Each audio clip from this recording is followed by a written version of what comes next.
One bright morning, a little baby woke very early, wondering what in the world had climbed into his cradle. Opening his eyes, he saw two enormous serpents that were just going to eat him up, while his nurse sat by, stiff with horror. But this extraordinary baby only gave a shout of amusement, caught the snakes, one in each hand, as if they had been paper toys, and strangled them to death. Then he sat up on his pillows and looked around complacently, while his mother, who had darted in, shrieked for help, and his father rushed through the doorway, brandishing his sword. The baby, whose name was Heracles, grew up, and, as was only to be expected, turned out to be the strongest man in the whole world.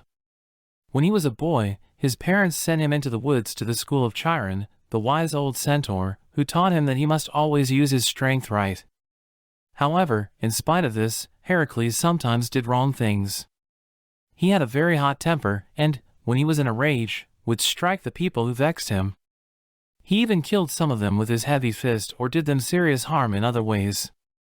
And at last the immortals, who loved this strong man and wished him to become a true hero, told him that he could only gain forgiveness for his acts of passion and fury if he became the slave of his cousin, the king, and did whatever that monarch commanded him.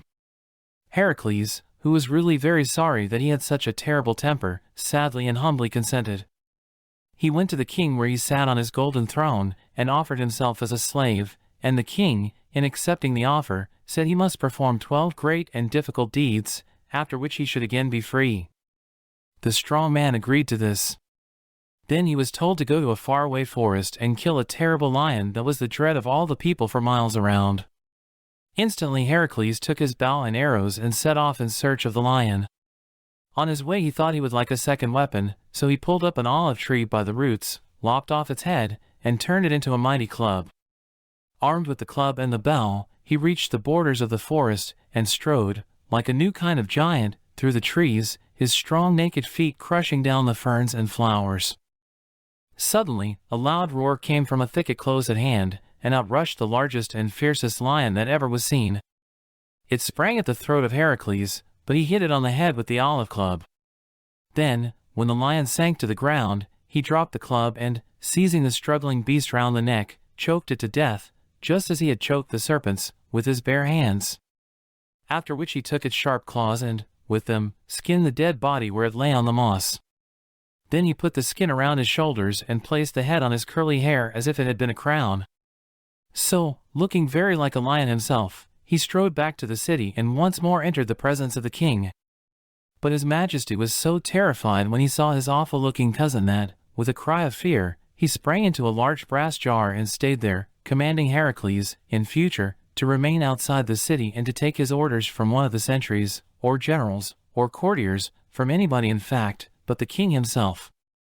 With some scorn, Heracles received the next command. This was to destroy a horrible 7-headed serpent, like a dragon, which lived in a lonely marsh and did even more harm than the lion had done. Fearlessly, the fine and brave hero set off then in search of the serpent, while the king, greatly relieved by his departure, hopped out of the jar. This time, Heracles drove in a chariot, with his nephew as coachman on the box. Also, he carried a very sharp sword. Presently they reached the marsh where the monster lived, and by, among the tall, rank bulrushes, they saw a strange, scaly head, with bright, wicked eyes moving and waving about. Then another head appeared, and another, and another, and another. The next minute out came a great long neck, to which all the 7 heads were fastened, and at this sight, the nephew of Heracles was so frightened that he wanted to drive away as fast as possible. Heracles, however, sprang to the ground and rushed towards the monster, waving his great gleaming sword. The weapon gave a great twist and cut off the first head that it could reach with a single blow. But, to his horror, the bleeding stump instantly shot out 7 more heads. So now there were 13 heads instead of 7, each of them with grinding jaws that wanted to eat the hero up.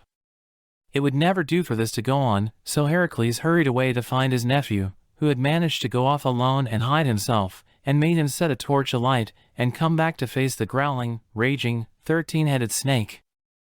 And now, each time that Heracles cut off a head, the nephew, who was perhaps even more frightened of his amazing uncle than of the dragon, thrust the flaming brand into the wound so that no more heads could grow out of it. In this way the huge serpent was killed at last, and Heracles, before he left the marshes which had been its home, gave all his arrows poisoned tips by dipping them in its blood. Now, the lion and the dragon killed, Heracles must go on a lighter errand, yet one which had its own dangers. Over the hills lay a cold and snow-bound country, haunted by a fairy stag, with horns and hoofs of gold. This stag, also, must be brought as a gift to the king.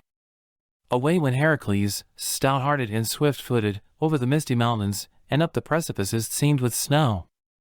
There the stag lived in loneliness, visited, at times, by Artemis herself, who would never have it hunted, for she loved the beautiful creature with its flashing hoofs and horns.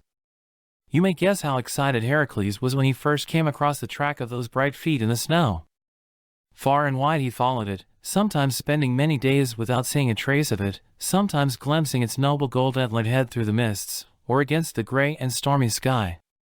At last, one day, coming suddenly round a corner, he met the beautiful beast face to face. In a flash, it had turned and bounded away from him, but he set off at full speed in pursuit, drove it into a deep chasm where the snow lay thick and deep, and, seizing the animal by the antlers when it had gone too far into the drift to get out again, bound it with cords and, laying it across his mighty shoulders, carried it home in triumph. After that, the king told Heracles to capture a great boar, which also lived among the snow drifts of the mountains. This he caught and carried home just as he had caught and carried the stag. Then he was sent to clean out some stables, where 3,000 cows were kept, and where no cowman had been with brush and shovel for more than 30 years. The stables belonged, not to a farmer, but to a king, who did not in the least mind them being so dirty, and who laughed heartily when Heracles came and offered to clean them out. "Do it if you can," said the king. "Should you succeed, I will give you 300 cows for yourself." So Heracles, who was never at a loss, set to work very cleverly. 2 broad rivers flowed near the stables, and, by working all night, he managed to make a deep channel from one river to one door, and from the other river to the other door. Then he let the waters rush right through the stables, and the current was so strong that the stables were as clean as a new pin when he dammed up the channel again and cut the water off. The next thing Heracles did was to catch and take home a mad bull, which, the moment it saw him, tried to toss him over its head as it had tossed hundreds of other men. How silly it must have felt when it was slung across the shoulders of Heracles as easily as if it had been a baby lamb. Then the king, his cousin, still keeping Heracles outside the royal gates and with one eye always on the jar, told this terribly strong man to visit a neighboring kingdom, where all strangers were given to the king's horses, who ate them up instead of hay. Heracles not only strode defiantly through the kingdom, but went into the stables, looked at the horses, and then coolly captured the king himself and put him into the manger of the fiercest mare among them, who instantly devoured her royal master, which, you will agree, served him perfectly right. And, as there was nobody about now to teach the horses to eat human beings, they took to hay again, became kind and gentle, and, when Heracles set off for home, went with him as contentedly as a circus troupe. Then Heracles fought a whole band of fierce women soldiers called Amazons, and took away the jeweled girdle of their queen. He killed an army of terrible birds whose wings grew brass arrows instead of feathers, and drove home a herd of shining, copper-colored cattle as wonderful as those which belonged to Apollo, and tethered them safely in his cousin's pastures, where the whole world came to admire them.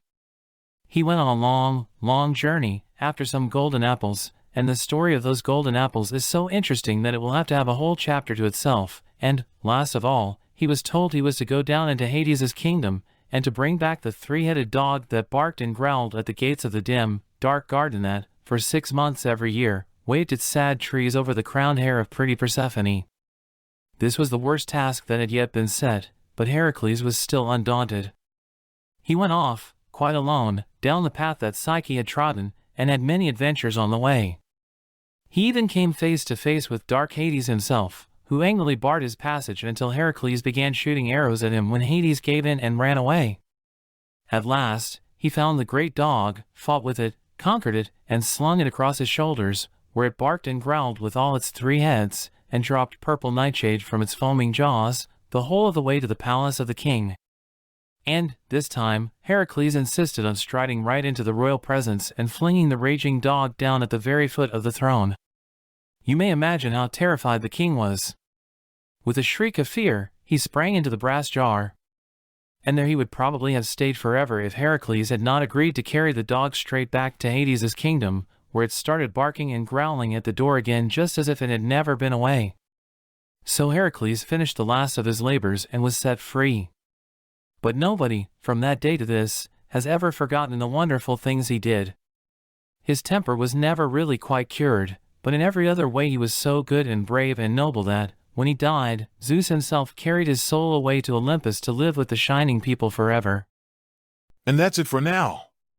Subscribe to the podcast if you haven't already, classicsness.com. And if you want to know more about classics and even learn Latin online, check out latinfromscratch.com.